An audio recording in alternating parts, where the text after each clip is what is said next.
வணக்கம் ஃப்ரெண்ட்ஸ். மாடி தோட்டத்தில் நிறைய பூக்கள் பூத்திருந்ததுங்க.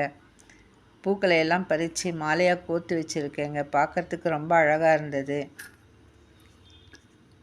கனகாம்பரம் செடியில் பூக்கள் பூத்து முடித்த உடனே அதனுடைய நீட்டமாக இருக்கிற காம்புகளை எல்லாம் கிள்ளி விட்டுணுங்க. அப்போ தான் நிறைய பூக்கள் வர ஆரம்பிக்குது. விதைகள் படுற இடத்துல எல்லாம் கூட செடிகள் முளைக்க ஆரம்பிக்குதுங்க. மழை காலத்தில் இந்த மாதிரி நிறைய செடிகள் வளர ஆரம்பிக்குது பாருங்கள். இதுதாங்க கனகாம்பரம் பூவினுடைய விதைகள். இதை காஞ்ச உடனே நாம் கூட பறித்து வச்சுட்டு எங்கே வேணாலும் அங்கே போட்டு வளர்த்துக்கலாங்க. பாருங்கள், இந்த பாட்டில் கனகாம்பரம் செடி, வாடாமல்லி செடி எல்லாம் வந்திருக்குங்க. வீடியோவை லைக் பண்ணுங்கள், ஷேர் பண்ணுங்கள், சப்ஸ்கிரைப் பண்ணுங்கள். Enjoy gardening.